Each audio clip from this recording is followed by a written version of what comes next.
방송에서 제공하는 투자 정보는 투자 판단에 대한 조언입니다. 방송에서 제공하는 주식의 가치, 가격 상승 및 가격 하락에 대해서는 방송사에서 보장하지 않습니다.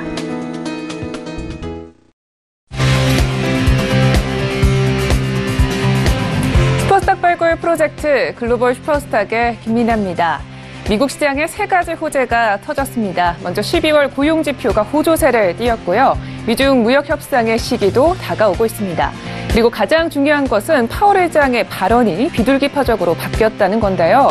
이번 미국 시장에 환호하는 분위기가 글로벌 시장에는 어떤 영향을 미치게 될지 저희 월요일 글로벌 슈퍼스탁과 함께 꼼꼼하게 분석해 보시기 바랍니다. 자, 그럼 본격적으로 오늘 알아볼 코너별 이슈들부터 확인해 보겠습니다. 먼저 글로벌 코너로 가보겠습니다. 미국 정부 내 공방은 계속적으로 이어지고 있습니다. 트럼프는 국경장벽 예산안을 포기할 수 없는 것인지 셧다운을 몇 달이고 몇 년이고 계속할 수도 있다면서 위협적인 발언도 서슴지 않고 있는데요. 이번 갈등이 얼마까지 이어질 수 있을지 그리고 우리 지수에는 영향을 주지 않을지 함께 보도록 하겠습니다. 자, 두 번째로는요, 국제유가가 연초에 계속해서 강세를 띠고 있다고 합니다. 실제로 WTI는 최근에 5거래 연속 상승하기도 했는데요. 과연 이것은 오펙의 감산 효과 덕분일까요? 앞으로의 국제유가의 방향성에 대해서 짚어보도록 하겠습니다. 자, 이번에는 차이나 코너로 가보도록 하겠습니다. 미국과 중국이요, 휴전 후에 첫 대면 협상을 앞두고 있다고 합니다. 바로 오늘 7일부터 8일까지 협상이 예정되어 있다고 하는데요. 최근에 두 나라 간의 경제 지표가 굉장히 부진했기 때문에 이 화해에 초점이 맞춰질 수도 있다고 합니다. 앞으로의 전망에 대해서 함께 보도록 하고요. 두 번째로는 대륙의 볼보라고 불리고 있던 중국의 지리자동차가 최근 주가가 하락세에 놓여 있다고 합니다. 하지만 이것은 지리자동차만의 문제가 아니라 중국 자동차 전체 시장이 난항을 겪고 있기 때문이라고도 하는데요. 과연 어떻게 된 일인지 저희 전문가님과 함께 이야기 나눠보도록 하겠습니다. 자, 그럼 본격적으로 글로벌 슈퍼스타 출발합니다.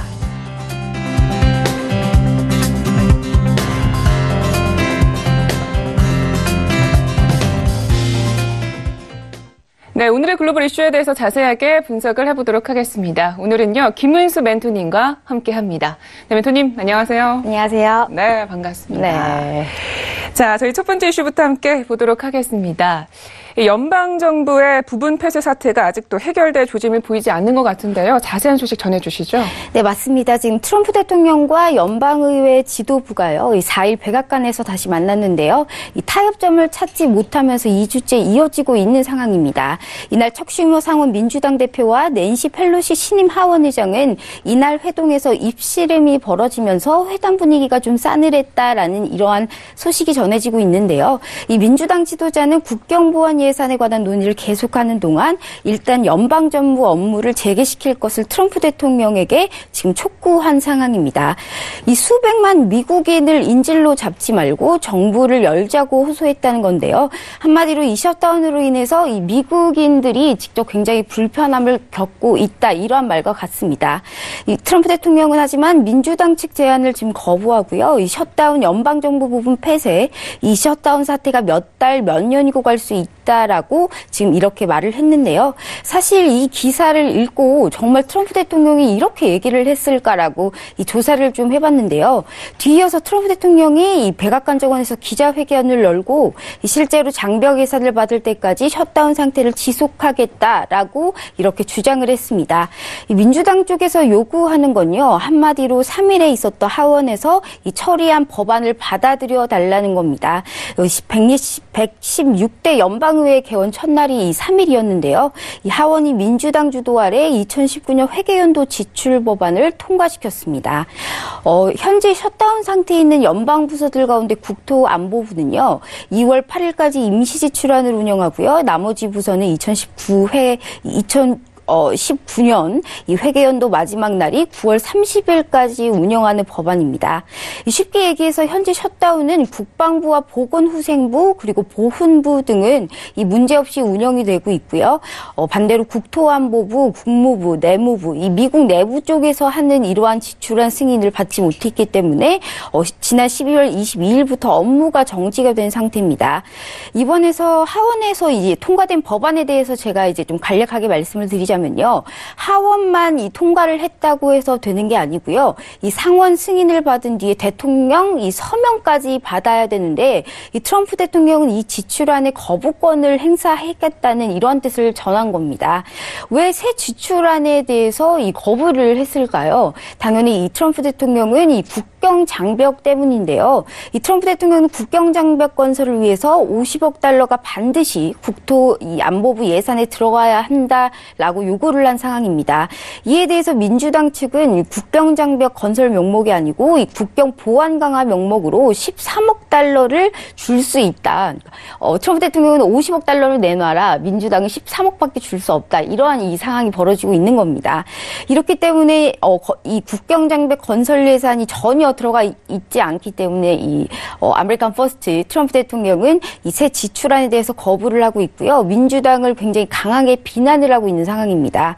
이 트럼프 대통령은 3일에 트위터에다가 오는 2020년 이 대통령 선거에서 민주당이 질 것 같으니까 이 자신이 요구하는 국경 장벽 건설을 민주당이 반대한다라고도 이 주장을 한 바가 있습니다.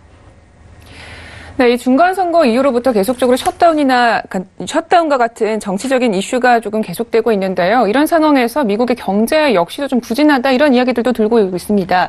12월 고용시장은 좀 어땠을까요? 네, 맞습니다. 지금 경제 지표에서 이 제일 중요한 지표 중에 하나죠. 이 고용 지표가 발표가 됐는데요. 이 미국 경제가 그간 보여준 상승세가 신년 들어서 꺾일 것이다라는 이런 우려가 있는데요. 이 미국 고용시장이 어떤 상태인지 지표를 통해서 경제 성장률을 예측할 수 있기 때문에 굉장히 중요하다는 점 다시 한번 말씀드립니다. 우선 지난 12월 실업률이 3.9%를 기록했고 이 기간 비농업 부분 일자리 31만 2천 개가 추가가 됐습니다. 이 다우존스가 집계했던 전문가들 예상치는 실업률이 3.6%였고요. 일자리 추가 수는 17만 6천 개였습니다. 즉 실업률은 예상치보다 높게 나왔고요. 일자리 추가 수는 예상치를 훌쩍 뛰어넘었습니다. 이렇게 12월 실업률이 3.9%가 나오면서 이 11월보다 0.2%가 오르지 않았습니까? 지금 이 12월 실업률이 전달보다 높게 나온 건요. 이 노동시장에 들어온 사람, 그러니까 일자리를 찾으려는 사람이 늘어서 그렇다고 이 노동통계국은 그렇게 말을 하고 있습니다. 사실 미국 실업률은요. 지난 1년 새 하락했습니다. 1년 전, 그러니까 2년 전이겠죠. 횟수로는 2017년 12월 실업률은 4.1%였습니다. 또 지난해 12월 미국 내 전체 실업자 수는 630만 명으로 전달보다 27만 6천 명이 늘었는데요. 1년 전 미국 내 실업자 수는 660만 명이었습니다. 반대로 일자리 추가 수는요. 31만 2천 개로 지난해 추가된 일자리가 260만 개 추가된 것으로 보이고요. 그 전해인 2017년에는 일자리가 220만 개가 추가된 바가 있습니다. 특히나 고용지표에서 이 시간당 임금이죠. 즉 우리나라 따지면 이제 월급 같은 그러한 개념인데 이게 굉장히 중요한 그러한 지표입니다. 이 부분에서는 민간 비농업 부분 시간당 임금 27.48센트가 나왔는데요. 이 전달보다 11센트가 오릅니다. 지난 1년간 시간당 임금은요. 이 3.2%로 액수로는 84센트가 지금 오른 상황이고요. 이러한 고용 시장 지표에서 제가 이 시간당 임금이라든지 아니면 이 실업률 같이 이제 중요 포인트만 제가 말씀을 드렸는데요. 이 미국 경제에 관해서 최근에 좀 엇갈리고 있는 상황입니다. 하지만 이 고용 시장 자체는 굉장히 탄탄하다 이렇게 볼 수가 있고요. 미국 연방도 지난달에 기준금리를 0.25bp 올리면서 미국 노동시장과 경제활동이 지속해서 강세를 보인다고 말한 바가 있습니다. 이 제롬 파월 연준 의장이 이번 주에도 연설이 있을 예정이지만 4일날 미국 경제가 여전히 탄탄하다라고 재차 확인한 바가 있고요. 하지만 시장 상황에 따라서 연준이 정책을 바꿀 수도 있다라고 말했기 때문에 경기 침체 조짐이 보이면 기준금리 인상을 중단할 수도 있다. 이러한 말을 시사한 거기도 합니다. 그렇기 때문에 아직은 이 신년이라고 해도 딱 지금 일주일 지났는데요. 지금 아직은 조금 더 확실한 상태가 확인될 때까지는 이 지표를 통해서 지켜봐야 된다라고 말씀을 드릴 수가 있습니다. 네, 알겠습니다. 그러니까 실업률이 상승한 것은요, 이 구인 구직 인구가 늘었기 때문에 결국은 고용 시장이 좀 활기를 띠고 있다, 이렇게 분석을 해볼 수가 있겠습니다. 자, 첫 번째 이슈는 여기까지 알아보고요. 다음 이슈로 넘어가 보도록 하겠습니다. 현재 국제유가가 연초 강세를 조금 보이고 있는데요. 앞으로의 국제유가 방향성 어떻게 될까요? 네, 지금 지난해 연말부터 상승하던 국제유가가 지금 올해 들어서도 상승세를 좀 이어가는 모습입니다. 국제유가는 지난 2018년 12월 28일이었죠. 이 날짜로 인해서 이 상승 전환한 데 이어서 올해 1월 3일까지 4거래일 연속 상승 행진을 이어가면서 이 배럴당 47.09달러까지 이제 상승을 한 모습입니다. 최근 국제유가 상승세는요, 이 주요 산유국들의 생산량 감소에 좀 영향을 받았다라고 볼 수가 있는데, 이 밖에도 지금 현재 앞으로 유가가 상승할 수 있는 요인, 즉 지난주 상승 마감한 국제유가의 상승세를 유지할 호재가 좀 여러 기다리고 있기 때문에 이번 주는 사실상 상승 방향에 조금 더 힘을 실리고 있다라고 보실 수가 있습니다. 우선은 글로벌 경기 둔화에 따른 이 원유 수요 둔화의 기폭제가 지목되고 있죠. 이 미중 간의 무역 전쟁의 완화 요인인데요. 오늘 미중 양국의 무역 협상이 지금 재개가 됩니다. 이 세계 2대 초강대국들의 무역 협상이 이 테이블에 앉을 것이라는 이 소식 자체가 금융 시장은 물론 이 상품 시장에까지 호재로 작용을 할 수가 있습니다. 미중의 무역 전쟁 휴전 기간이 오늘 3월에 이 만료가 되는 만큼요. 그 전에 이 타협안이 나올지에 대해서 지금 온 세상의 지목이 이제 여기에 쏠리고 있다라고 해도 과언이 아닌데요. 이 양국의 관료들이 여태 했던 이 발언 수위, 발언 강도 같은 거를 이제 봤을 때 그렇게 과거만큼 높거나 날카롭지 않기 때문에 좀 기대를 걸어 볼 만하지 않나, 이러한 생각을 할 수가 있고요. 앞에서 말씀드렸듯이 고용 지표 또한 지금 예상을 크게 웃도는 그러한 상황이 나왔기 때문에 미국 경제가 그만큼 굉장히 탄탄하다, 아직은 건강하다라고 얘기를 할 수가 있는데, 이게 원유 수요로 이제 지속이 될 가능성이 큽니다. 그렇기 때문에 이 점 또한 호재로 이제 작용을 할 수가 있고요. 이렇게 양호한 미국 고용 시장은요, 이 원유 시장에서 수요 지속이라는 말과 같습니다. 그렇기 때문에 특별한 이 소재가 없으면요, 다음 주에도 이 지표에 기대서 상승 방향 쪽으로 계속 이어질 가능성이 높습니다. 세 번째로는 좀 원유 공급 자체가 조금 축소가 됐습니다. 이 사우디는 우선 오펙 플러스죠. 이날부터 이제 하루 120만 배럴 이제 더 감산 폭을 넓히겠다고 입을 모으고 있는 것으로 전해지고 있고요. 이 오펙의 감산 이거를 좀 상쇄시킨 요인이죠. 미국 셰일업계의 산유량 둔화도 이 원유 시장에는 호재가 될 수가 있습니다. 이 4분기 국제유가 하락에 셰일 유전 지역의 생산 활동이 조금 지금 둔화가 되고 있습니다. 이 10분기 연속 상승 이후에 이번이 첫 하락이기 때문에 이게 지금 유전 지역의 활동이 감소하고 있다라는 것을 좀 시사를 하고 있고요. 이 미국 셰일 산업업계는요, 국제유가에 우리가 생각하는 것보다 이 상당히 대단하게 좀 민감하게 반응을 합니다. 그렇기 때문에 국제유가가 지금 최근 좀 오르기는 했다지만 이 셰일업계가 이익을 낼 수 있는 손익분기점보다는 훨씬 좀 낮다는 게 중론입니다. 좀 이들이 이 출혈을 감소하면서까지 이제 생산을 하지 않는다면 이 셰일 오일이 원유 시장을 넘치게 할 염려 또한 낮아질 수밖에 없고요. 지금 첫 번째 이슈에서 말씀드렸듯이 미국 내부부에서 지금 연방정부 이 셧다운 때문에 해양유전 가스전 리스 계획 발표를 올해 2024년으로 연기한 것도 유가에는 호재다라고 볼 수가 있습니다. 이러한 이 호재들이 여러 좀 많은 상황 속에서요, 이 매매 전략이 상당히 중요하기 때문에 이 자세한 매매 전략 이어서 매매 가이드 시간에서 설명해드리도록 하겠습니다. 네, 알겠습니다. 결국은 이 상승 소재가 조금 더 많다는 말씀이셨습니다. 자, 우리 항상 월요일마다 주요 지표 그리고 일정에 대해서 체크를 해주시고 계신데요. 이번 주에 저희가 좀 주목해봐야 할 일정들 어떤 것들이 있을까요? 네, 이번 주는 이 12월 물가 지표가 좀 핵심입니다. 이 셧다운으로 일부 지표 발표가 좀 연기될 수 있다는 점을 좀 참고해 주시고요. 이 연준 주요 인사들의 연설도 이어질 예정이기 때문에 연준들의 발언 내용에도 좀 주목을 하셔야 될 것 같습니다. 이 7일 오늘입니다. 오늘은 이 12월 공급자 관리 협회 즉 ISM PMI가 나옵니다. 이 11월 공장 재수주 지표도 예정되어 있지만 이 셧다운으로 인해서 좀 연기될 가능성이 있고요. 오늘 라파엘 보스틱 애틀랜타 연은 총재가 연설할 예정입니다. 이 8일 화요일에는 이 11월 구인이직 보고서와 소비자 신용 발표가 예정되어 있고요. 이 11월 무역 수지가 예정되어 있지만 이것 또한 셧다운으로 인해서 좀 연기가 될 수 있다는 점 참고하시길 바랍니다. 이 9일 수요일입니다. 수요일에는 11월 FOMC 의사록이 좀 공개가 되고요. 이 보스틱 총재의 이 연설과 또한 지금 에반스 시카고 연은 총재의 연설이 예정되어 있습니다. 10일 목요일에는요, 주간 실업보험 청구자 수가 나오고요. 11월 도매재고 지표 발표가 예정되어 있지만 이 또한 셧다운으로 인해서 좀 연기가 될 수 있습니다. 이날은 연준 의장들의 연설이 좀 줄이어 있습니다. 파월 연준 의장의 연설을 시작으로 이 클라리다 연준 부의장 연설, 그리고 에반스 시카고 연은 총재의 연설, 블라드 세인트루이스 연은 총재의 연설, 그리고 바킨 리치먼드 연은 총재의 연설이 예정되어 있습니다. 11일 마지막 날이죠. 금요일에는 미국 12월 CPI 소비자 물가 지수가 발표가 될 예정이고요. 이 리처드 클라리다 부의장이 이제 연타로 연설이 있을 예정입니다. 네, 알겠습니다. 이렇게 해서 이슈에 대해서는 여기까지 짚어보도록 하겠습니다. 자, 이번에는 매매 전략 시간으로 가볼 텐데요. 크루드오일도 그렇고 나스닥도 그렇고 단기 바닥을 조금 확인한 게 아닌가 이런 생각이 듭니다. 어떻게 보시는지요? 네, 현재 지금 오늘은 이제 네. 팔라듐하고 이 나스닥을 좀 준비했습니다. 지금 보시게 되시면요. 팔라듐 먼저 말씀드릴게요. 팔라듐입니다. 지금 그동안 좀 꾸준하게 고점을 높여오면서 2018년이죠. 작년 올해 금속 선물 상품이 된 이 팔라듐이 전고점을 한번 뚫자마자 급등세를 보였었습니다.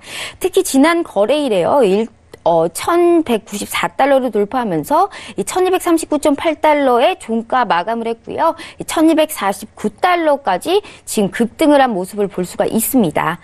이는 팔라듐 사상 최고가고요. 급락 반전한 골드와 가격 차이는 이제 50달러 이내입니다.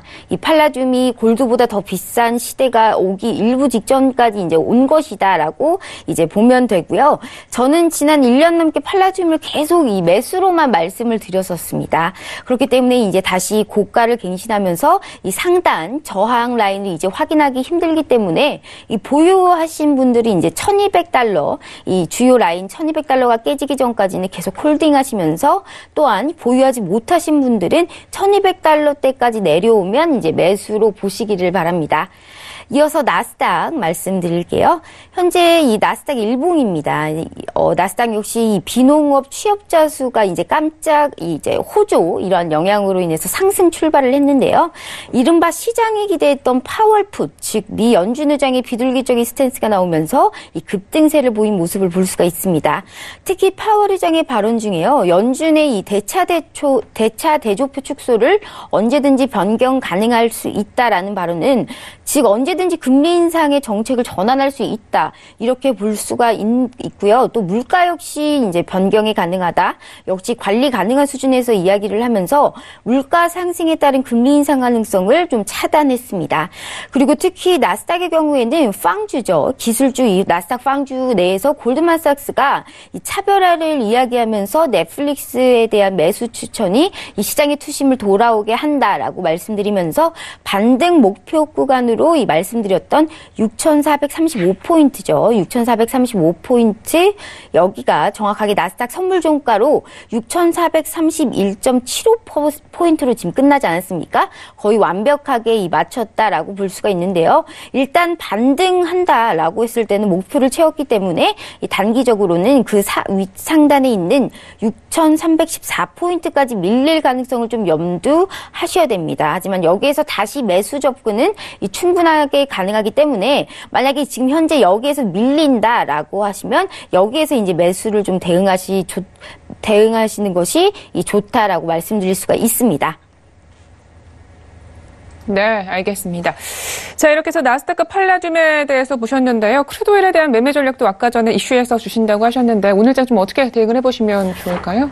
네, 현재 지금 크루드오일 같은 경우에는요. 네. 지금 아까 꾸준하게 조금 상승 방향이 이제 올라오고 있다라고 말씀을 드렸었습니다. 현재 지금 48.31 지금 지속을 하고 있는데요. 지금 50달러가 충분히 오를 수도 있는 상황이기 때문에 현재 이번 주에는 조금 매수로 보시라라고 볼 수가 있고요. 지금 주요 상단으로 보이는 47.12 여기를 돌파를 한 상황이고 50달러를 돌파를 하게 된다면 일단 그 윗상단에 있는 52.17까지 상승할 수 있는 가능성이 충분하게 있습니다. 이번 주에도 여러 좀 호재가 있기 때문에 아무래도 이 매도보다는 좀 매수 쪽으로 적극적으로 이제 대응을 하시라라고 권고해 드리고요. 오늘부터 미중 무역 전쟁의 이제 이 무역 협상이 재개가 되는 만큼 이에 따라서 이제 유가의 향방 또한 어떻게 될지가 정해지기 때문에 오늘의 이 미중 무역 협상 이 테이블에 앉은 이 회의 또한 좀 지켜보시면서 매수 쪽으로 좀 대응을 하시라라고 권고해드립니다. 네, 알겠습니다. 자, 이렇게 해서 글로벌 이슈는 여기까지 이야기 들어보도록 하겠습니다. 멘토님 오늘도 말씀 고맙습니다. 네, 감사합니다. 참고로 본 방송에서 제공하고 있는 정보는 투자 판단에 대한 조언일 뿐 주식의 가치나 수익률을 보장하고 있지 않습니다. 저희 서영지TV는 자본시장법을 준수하여 1:1 투자 상담, 유사주신행위, 무인가 영업행위, 불법 대여 정보 및 가입 권유 등 모든 불법 사항들 엄중하게 금지하고 있습니다.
네, 차이나 코너 시작하도록 하겠습니다. 오늘의 이슈에 대해서 조금 더 자세하게 풀어볼 텐데요. 오늘은 김정철 본부장님과 함께합니다. 네, 안녕하세요. 네, 안녕하십니까. 네, 반갑습니다.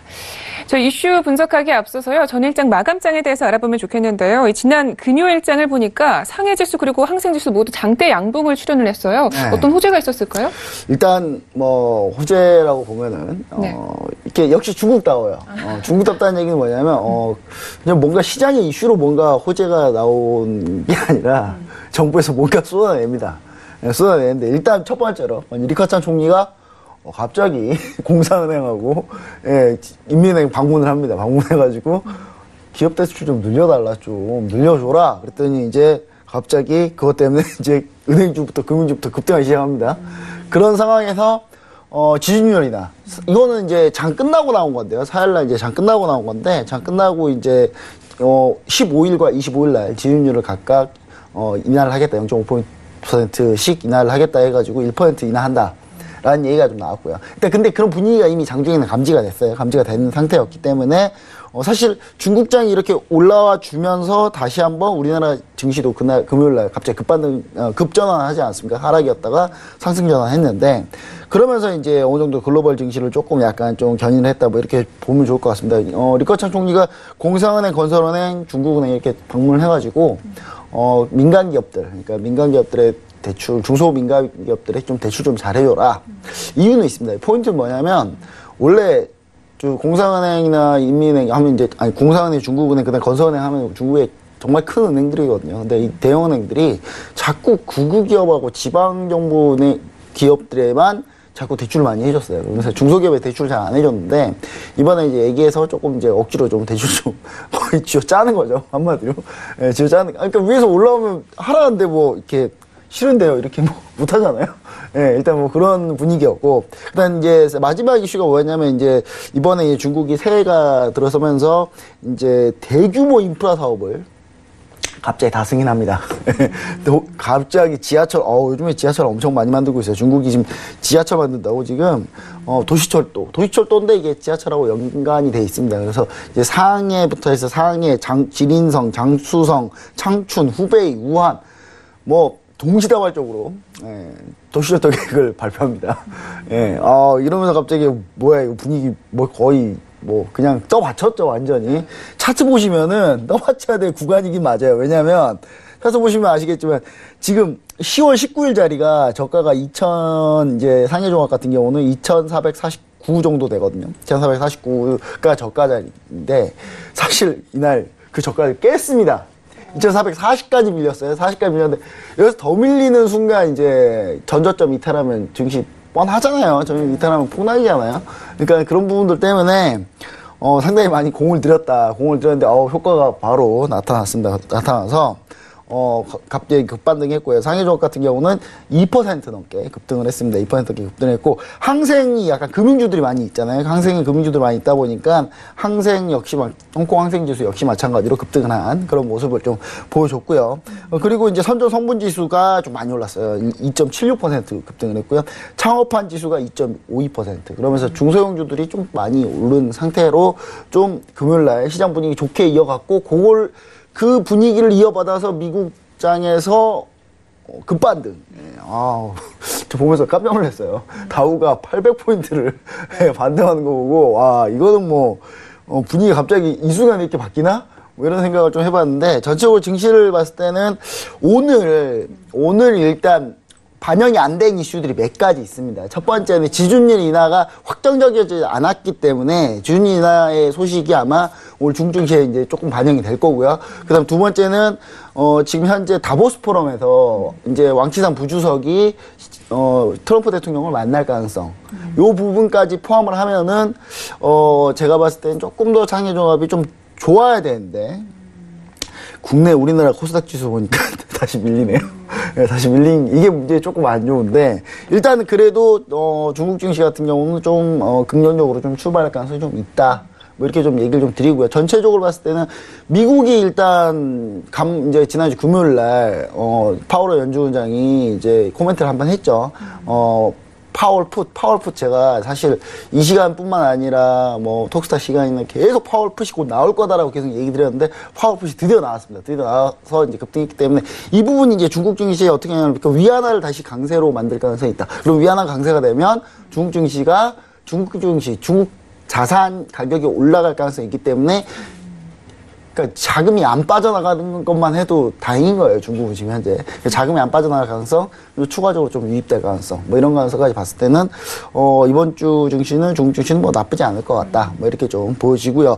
일단 첫 번째 목표는 일단 2,600포인트 근처까지는 와야 됩니다. 일단. 와야 좀 그나마 안심이 되지.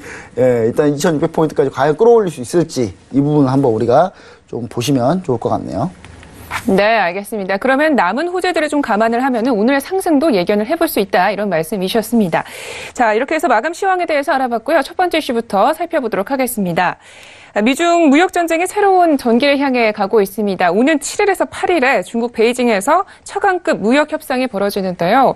중요 합의 사항들의 이행에 대해서 좀 논의를 할 거라고 하는데 주요 관전 포인트들 어떤 것들이 있을까요? 네, 일단 미협상단. 미협상단을 몇 면을 한번 볼게요. 주 관전 포인트가 미협상단이 누구누구 갈 거냐? 사실 인물들을 봤을 때는 쉽지 않은데 이 분위기인데 그래도 분위기를 좀 좋게 만들어줬기 때문에 일단 미협상단에서 제프리 게릿이 미국 무역대표부 부대표를 대표로 해가지고 그레그 다우드 이제 농업부분 협상대표 갈 수밖에 없어요.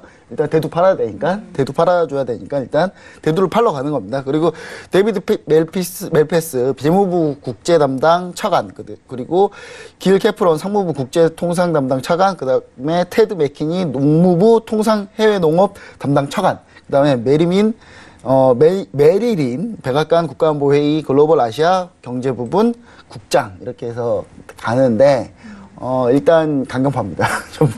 대부분 강경파인데요. 일단은 제프리 게릿이 같은 경우가 약간 강경파긴 하죠. 근데 그나마 로버트 하이저 보다는 좀 더 낫다.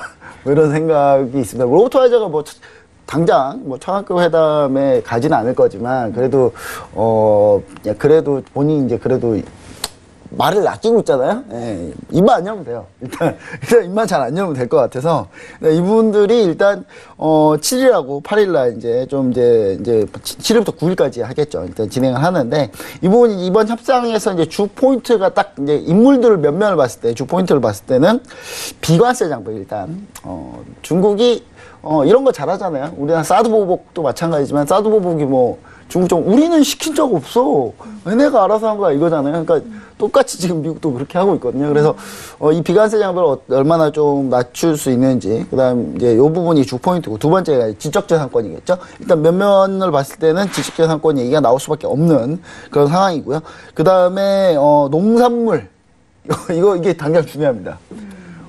당장 지금 피해보고 있는 거, 미국이 피해보고 있는 거 이 농산물이니까 농산물 쪽에 당장 피해보고 있는 거 일단 중요하고요. 그다음 교육, 그다음 공산품, 교육 문제가 좀 이루어질 전망이고요. 미국의 이제 핵심 요구사항이 이제 지적재산권 보호 강화인데 이쪽에 의견이 좀 좁혀질지. 나머지는 뭐 비관세 장벽이야 뭐 중국이 뻔합니다. 그냥 우리 안 했어. 그냥 뭐 안 할 수도 있어. 그냥 분위기 좋게만. 우리나라 국민들이 뭐 알아서 잘 바뀔 거야. 뭐 이렇게 얘기를 할 수 있는 거예요. 그래서 이건 풀릴 가능성이 분명히 있다라는 부분이고요. 두 번째는 농산물 이건 뭐 중국이 이미 대두 일단 먼저 1차 수입했기 때문에 추가적으로 이제 더 좋아질 가능성이 있는데 가장 포인트가 뭐냐면 지금 지적재산권이에요. 이 지적재산권 관련해서 이제 의견이 좀 많기 때문에 이쪽이 좁혀질지. 근데 전망은 좀 괜찮습니다. 이제 중국 같은 경우가 무역전쟁에서 이제 합의 후에 계속 양보를 조금 해왔어요. 조금 해왔기 때문에, 중국 같은 경우가 외국의 이제 기업들, 그 다음 지적재산권 보호를 강화하기 위해서 최근에도 정책적으로 좀 그걸 보호를 해주려고 조금씩 이제 물러나고 있어요. 물러나고 있는 부분이 있기 때문에 제가 봤을 때는 나쁘진 않다. 뭐 이렇게 좀 보여지고요. 그 다음 강제적 기술 이전. 그러니까, 근데 저는 이거 보면서 느낀 건 뭐냐면, 미국이나 좀 잘하지. 미국이나 좀 잘하지. 아니, 미국도 똑같고 거의 비슷하거든요, 미국도. 근데, 제가 봤을 때는 이 강제적 기술 이전 금지하는 외국인 투자법 초안을 지금 중국이 좀 마련하고 있기 때문에 이 부분도 이제 좀 우리가 긍정적이고요. 그 다음에 특허 침해 배상 관련해서, 그러니까 미국 기업들의 특허를 중국 기업들이 많이 침해를 하다 보니까 이런 부분들에 대해서 배상을 좀 강화하는 법을 좀 추진하고 있습니다. 그래서 이런 부분들이 좀 미국한테 좀 잘 보여주려고 지금 중국이 하고 있는 거기 때문에 전망이 좀 그래도 상당히 좀 괜찮다고 봐요. 좀 괜찮다고 보고 국유회사들이 미국산 대두 이제 대량 구매를 좀 했기 때문에 1차로 했고 추가적으로 좀 하려고 하는 것 때문에 지금 농산물 담당자들이 지금 가는 거거든요. 그래서 미국산 차량하고 부품에 대한 고율 관세도 지금 현재 중단한 상태이기 때문에 분위기 전체적으로 상당히 좋다. 그 다음에 이 부분들이 사실상 좋을 수밖에 없습니다. 왜냐하면 지금 양국이 전쟁하고 나서 그 뒤로 처음으로 지금 상당히 안 좋아졌거든요. 지금. 그러니까 그동안 중국은 계속 안 좋아졌는데 미국이 이제 막 안 좋아지기 시작한 부분이기 때문에 미국이 당장 되게 여유로웠다가 그래도 약간 좀 시간이 쫓기게 되는 상황 이제 드디어 벌어졌기 때문에 제가 봤을 때는 뭐 긍정적으로 좀 보시면 좋지 않을까 이렇게 좀 생각을 해볼 수 있겠습니다. 네, 알겠습니다. 트럼프 대통령이 가장 또 열을 올렸던 게 지적재산권 문제잖아요. 네. 이 부분이 좀 포함이 되어 있다는 것은 긍정적으로 저희가 예상을 해볼 수도 있겠습니다. 그런데 현재 양국의 좀 경제 상황이 좋지 않기 때문에 이번 협상에서 무언가 성과를 내야 하는 상황이다 이렇게 보는 전망들도 많아요. 아무래도 경제 상황이 좀 협상에 영향을 많이 주게 될까요? 사실 이 부분이 이제 제일 중요한 것 같습니다. 그러니까 그전에는 이제 미국은 좋으니까 뭐 중국이 빨리빨리 협상하자 하니까 우리가 왜? 우리 좋은데 왜? 자꾸 이런 식으로 이제 넘겨왔다면 지금은 이제 미국이 막 이제 안 좋아졌고 이제 안 좋아졌다는 거는 이제 몇 가지 심리적 지표들, 그러니까 심리적 지표들 위주로 안 좋아진 거예요. 지금 현재 미국은 전체적으로 이제 봤을 때 미국의 특별히 뭐 엄청난 뭐 지금 대량 실업이 발생하거나 뭐 그런 건 아닌데 심리적 지표들이 조금 안 좋아졌다는 거거든요. 그런 부분들이 이제 원래 이게 심리적 지표가 먼저 꺾이면은 나머지가 추가적으로 이제 시간 지나면서 꺾이는 거기 때문에 근데 중국은 이제 절대적으로 미국이 약간 여유로운 편이었습니다. 그래서 지금도 약간은 여유로워요. 여유롭긴 하지만 중국이 이제 제조 구매자 관리 지수 PMI가 이제 지난달에 이제 49.4 나오면서 2016년 7월 이후 최저치지 않습니까? 그러면서 중국은 자동차 판매도 2017년보다도 3% 줄어들면서 이제 28년 만에, 무려 28년 만에 처음으로 자동차 판매가 감소를 했어요. 계속 증가만 하다가. 그 다음에 이제 미국 기술 기업을 대표하는 이제 미국 같은 경우는 애플 같은 경우가 중국 내 판매 부진 등을 이유로 해가지고 이제 매출 전망치가 좀 하향 조정됐는데, 뉴욕 지시가 이것 때문에 이제 직격탄을 맞았죠. 직격탄을 맞다 보니까 미국도 이제 이런 애플들이나 이런 기업들이 좀 죽겠다는 소리를 하니까 이제 뭔가 제철 취해줄 때가 온 거죠. 왜냐하면 안 그래도 원래 그쪽은 사실 트럼프 대통령이 거의 버리는 표였는데 버리는 표긴 하지만 전체적으로 미국 기업의 상당히 첨단 IT 기업들이 상당히 끌고 가고 있기 때문에 이런 부분들이 꺾이면 안 된다는 이제 약간의 인식이 좀 생긴 것 같아요. 그래서 미국 쪽에 이제 중국하고 이제 협상을 좀 잘 해보려고 하고 있는데 이 창하급 협상을 하는 건 중요한데요. 이 창하급 협상에서 뭔가 협의가 안 되면 그 위로 못 올라가요. 그래서 그 위로 올라가는 게 중요합니다. 그러니까 창하급 백날 해봐야 뭐 죽어라 실무진끼리 서로 얘기해봐야 뭔 소용이 있겠습니까? 그러니까 실무진끼리 물론 실무진끼리 얘기해서 올라오는 게 중요한데 거기서 뭔가 합의가 나와야 뭔가 제스처가 나오고 그다음에 뭔가 큰 그림이 그려지는 거거든요. 그래서 이제 제가 봤을 때 양국 간에 이제 고위급 회담이 과연 성사될지 물론 고위급 회담이 성사된다 하더라도 로버트 라이트 하시어가 나오면 좀 분위기 안 좋아질 거예요. 분위기 안 좋아질 건데 그래도 뭔가 차급에서 어느 정도 해결이 되면 좀 생각이 좀 바뀔 수도 있지 않겠습니까? 그래서 이제 시진핑 주석의 이제 오른팔 왕치산 부주석이 이달 말에 이제 다보스 포럼이 열리지 않습니까? 다보스 포럼이 열릴 때 이제 트럼프 대통령을 만났을 경우 이렇게 되면 어떻게 되냐?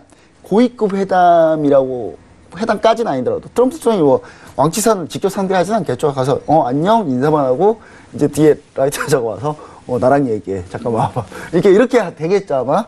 그래서 이제 그런 고위급 회담까지 연결될 가능성이 좀 있지 않을까. 그런 부분에 대한 희망을 가져볼 수 있다. 이렇게 좀 얘기를 좀 드려볼 수 있겠습니다. 네, 알겠습니다. 이렇게 해서 첫 번째 이슈는 여기까지 분석을 들어보고요. 이번에는 두 번째 이슈로 넘어가 보도록 하겠습니다. 작년 이맘때쯤이면 굉장히 잘 나갔던 지리자동차가요. 최근에 주가가 하락세에 놓여 있다고 하는데요. 어떻게 된 일일까요?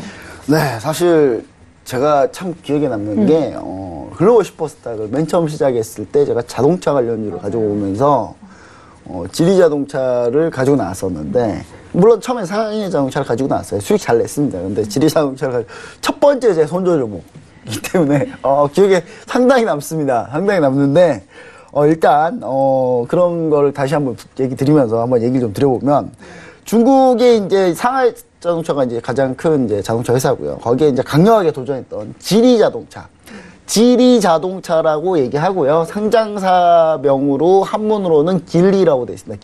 길리라고 돼 있으니까 뭐 이해하시는데 좀 어려움이 없으셨으면 좋겠어요. 일단 지리자동차 같은 경우는 2018년 초만 해도 이제 이 회사가 도대체 어떤 회사냐. 이제 사실 지리자동차는 이제 좀 이제 중국에서 이제 합작하는 자동차 하다가 자체 브랜드로 막 이제 끌고 나갔던 그런 회사입니다. 근데 이 지리자동차의 특이한 점이 뭐냐면 다임러라는 자동차 회사가 있어요.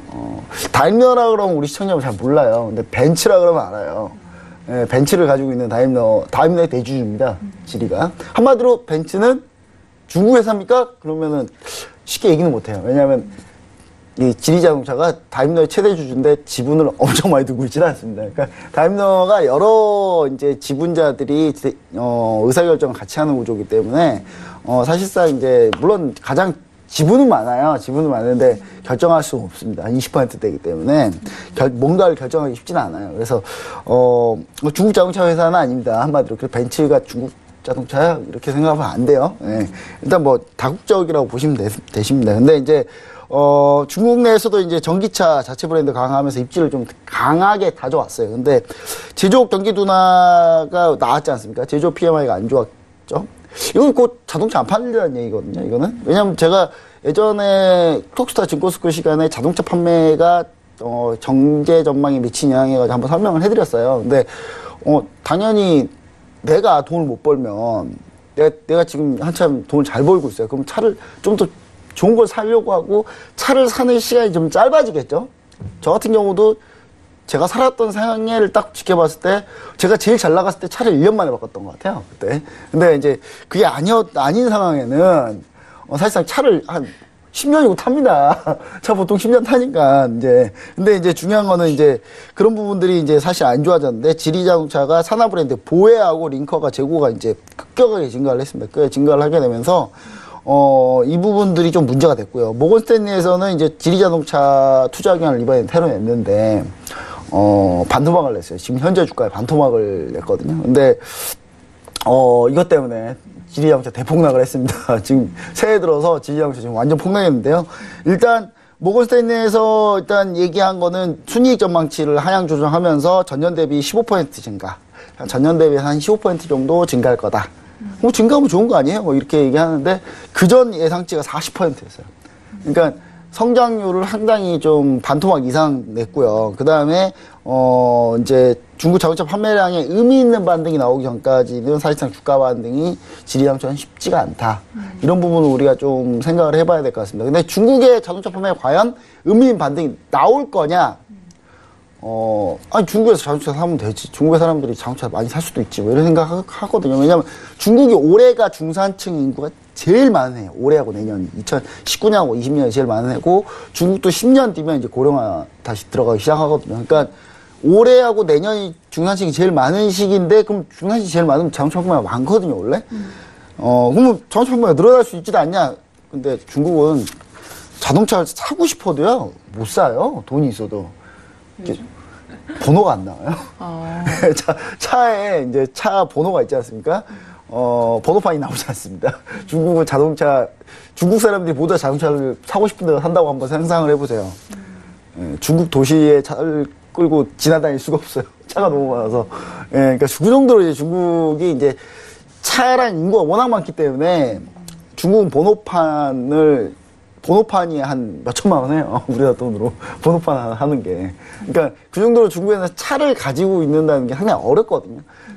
그런 제도적인 규제도 있기 때문에 중국 자동차 판매가 순식간에 갑자기 반전할 수가 없어요. 그런 부분들 우리가 좀 감안을 한다면은 중국 자동차 판매량이 의미 있는 반등이 과연 올해 내로 나올 수 있을지 이 부분은 조금 지켜봐야 된다. 현재 꺾였기 때문에 지난 12월에 꺾였기 때문에 그 부분을 우리가 한번 생각을 해보셔야 될 것 같습니다. 네, 알겠습니다.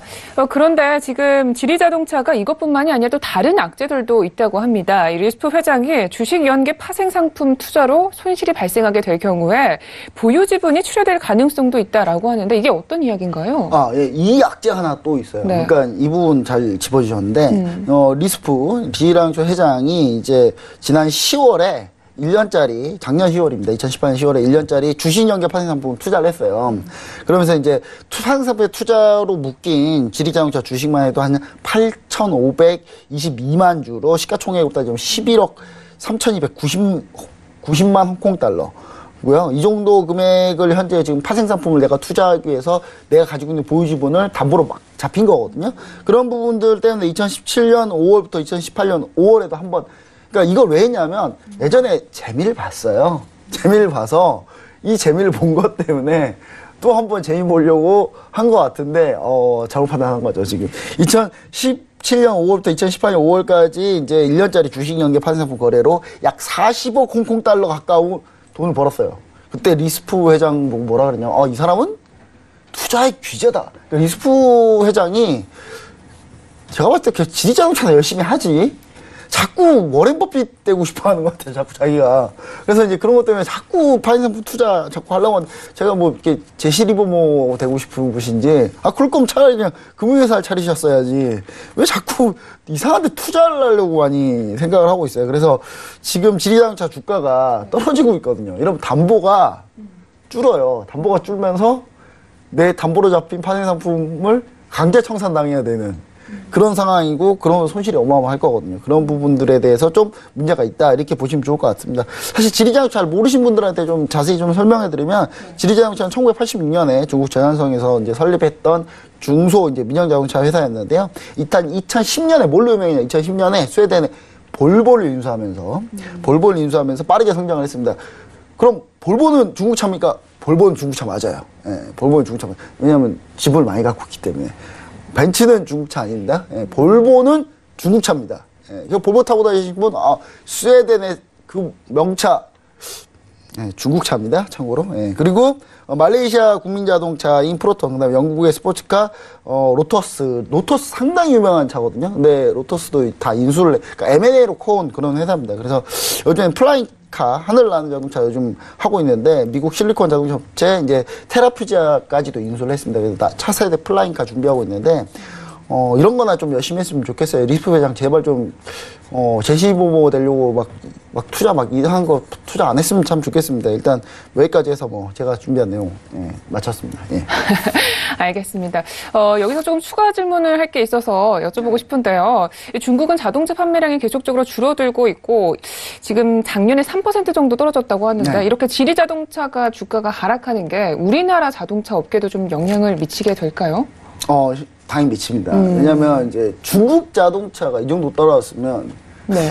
현대차가 뭐 더 떨어졌겠죠. 예. 왜냐하면 중국 자동차가 지금 최근에는 이제 합작 회사들 위주로 많이 하다가 중국의 자체 브랜드를 많이 내면서 이것도 뭐 비관세 장벽이나 다름없어요. 우리나라 사드 때 비관세 장벽을 해가지고 현대차, 기아차 완전 못 팔게 만든 다음에 못 팔게 만든 게 아니라 그냥 중국에서 어떤 사람이 막 현대차를 막 때려 부시고 막 이런 걸 막 유튜브로 올리고 그랬었거든요. 근데 그런 부분들 때문에 타격을 받았다가 지금은 이제 회복하고 있는 단계인데 전체적으로 중국 자동차 판매량이 전체적으로 줄면서 중국 사람들이 생각해보세요. 중국 사람들이 약간 공산국가, 그러니까 우리나라와 틀려요. 그러니까 우리나라 같은 마인드를 보시면 안 돼요. 우리나라는 최근에 외제차 판매량이 상당히 높지 않습니까? 이제 자기가 사고 싶은 차, 좋은 차 타려고 웬만하면 노력을 하고 있는데 우리나라도 옛날 한 20년 전 가보면 애국심 발휘해서 현대차, 기아차 많이 샀지 않습니까? 근데 중국 같은 경우는 아직 애국심 발휘하고 있는데요, 지금. 그래서 지금 합작회사 때도 사긴 했지만 중국인 자체 브랜드를 많이 내고 있거든요, 중국 자동차들이. 근데 그 자체 브랜드 판매량도 떨어지는 상황에서 과연 현대차, 기아차가 판매량이 올라갈 거냐. 이 부분은 쉽지가 않다. 저는 뭐 이렇게 보여지고 있습니다. 그래서 이 부분들이 상당히 많은 영향을 미쳤기 때문에 중국 자동차 판매량 반등이 곧 현대차, 기아차 반등이다. 이렇게 보시면 좋을 것 같습니다. 중국에 상당히 의존도가 높아요, 현대, 기아차도. 그래서 중국 같은 경우에 조금 자동차 판매량이 반등했을 때쯤 우리 현대, 기아차도 조금 한번 주가를 한번 봐보시면 상당히 좀 괜찮을 것 같습니다. 네, 알겠습니다. 자, 이렇게 해서 이슈 분석은 여기까지 이야기 들어보도록 하겠습니다. 자, 이번에는 기업 분석 시간으로 갈 텐데요. 우리 멘토님의 말씀대로 오늘장 현재 상승 출발했다고 합니다. 저희가 오늘 좀 볼 수 있을 종목들 어떤 게 있을까요? 예, 오늘 볼 수 있을 종목보다는 네. 보지 말 종목. 예, 보지 말 종목 가져왔습니다. 자동차 얘기했으니까 자동차 리뷰 한번 해보겠습니다. 알겠습니다. 예, 길리자동차 가지고 왔습니다. 길리자동차. 지리자동차예요. 그러니까 지리자동차가 이제 우리가 흔히 얘기하는 이제 자동차 회사명이고 길리자동차 상장사명입니다. 상장사명이 길리자동차입니다. 자, 길리자동차 홍콩에 상장돼 있고요. 0017500175 일단 코드 번호 얘기 드렸고요. 일단 중요한 사실은 뭐냐면 지리자동차 같은 경우가 현재 지금 이제 11.350 홍콩 달러를 지금 지지하면서 위에 지금 살짝 걸쳐 있거든요. 최대 급락을 계속 보이다가 겨우 지지한 상태입니다. 근데 제가 봤을 때는 일단 11.350까지는 충분히 밀릴 수 있다. 이런 부분들 때문에 지금 당장 매수를 절대 하시면 안 된다. 라고 좀 얘기 좀 드리고요. 이거 하회 시에 모건스탠리가 제시한 가격이 8달러입니다. 8달러예요, 8달러. 그러니까 이게 오늘 가격으로 반토막이 아니고요. 최근 이제 새해 기준으로는 반토막이에요, 이게. 그래서 이제 8달러까지 8홍콩달러까지 밀릴 거라고 얘기를 드리는 거기 때문에, 우리가 봤을 때는 8홍콩달러까지 한번 기다려보도록. 왜냐면 8홍콩달러에 지지가 딱 있어요. 7.95 홍콩달러. 예, 모건스탠리가 요즘 차트 열심히 보는 것 같아요. 예, 차트 딱 지지라인에 딱 정확하게, 이 부분에 걸쳐 있기 때문에 여기까지는 좀 추세적으로 좀 밀릴 수 있다는 부분 우리가 좀 감안해야 되고요. 반등 시, 만약에 여기서 이제 요즘 호재가 많이 나오고 있기 때문에 반등이 나올 수는 있습니다. 그래서 반등 시에도 한 13.200 홍콩달러에서는 모두 다 현금화하는 전략. 중국은 자동차 관련주 절대 지금 현재 들고 있으면 안 된다. 저 이렇게 좀 얘기 좀 드리고 싶고요. 그 다음에 제가 또 하나 가지고 나온 게 상해자동차입니다. 상해자동차는 이때죠. 2018년 4월에 저 글로벌 슈퍼스타 처음 출발했을 때 드라마틱하게 수익률을 참 올렸었어요. 좀 상당히 멋있게 수익률 올려줘서 기분 좋았던 종목인데 지금 상해자동차의 주 특징을 보시면 아시겠지만, 등락폭이 큽니다. 보시면 알지만, 등락폭이 커요. 무서워요, 요즘에.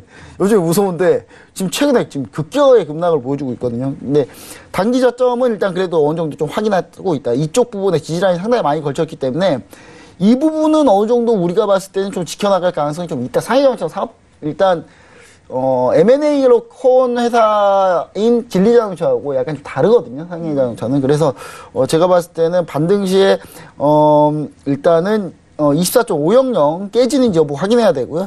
반등 시에 이제 25.500을 회복하면 따라가는 전략. 그러니까 여기서 25.500으로 다시 올라서면 그때 매수를 하는 전략으로 좀 지켜보면 좋을 것 같고요. 다만 단기 플레이 위주로 해야 된다. 그래서 28위안까지만 짧게만 보자. 이런 식으로 좀 얘기를 좀 드리고 싶네요. 네, 알겠습니다. 이렇게 해서 이슈가 미칠 수 있는 주가의 방향성까지 모두 짚어주셨습니다. 자, 이렇게 해서 차이나 이슈는 여기까지 이야기 듣도록 하겠습니다. 멘토님 오늘도 말씀 고맙습니다. 네, 감사합니다. 네, 오늘 저희가 준비한 소식은 여기까지입니다. 참고로 본 방송에서 제공하고 있는 정보는 투자 판단에 대한 조언일 뿐 주식의 가치나 수익률을 보장하고 있지 않습니다.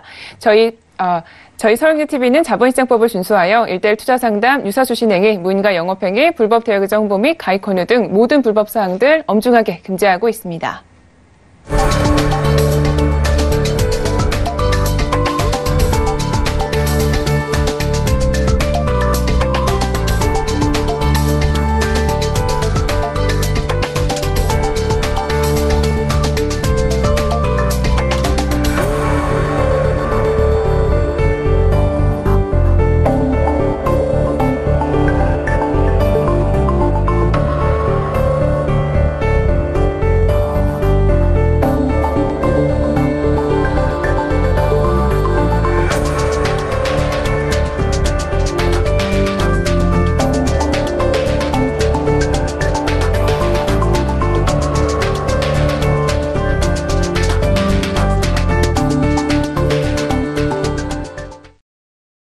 슈퍼스탁 오늘은 여기까지입니다. 우리 시청자분은 오늘도 성공적인 투자 판단하시고요. 저희는 내일 이 시간 찾아뵙도록 하겠습니다. 함께해 주신 여러분 고맙습니다.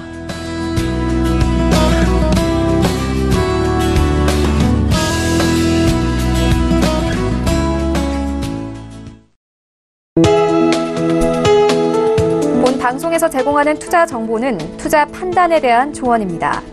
방송에서 제공하는 주식의 가치, 가격 상승 및 가격 하락에 대해서는 방송사에서 보장하지 않습니다.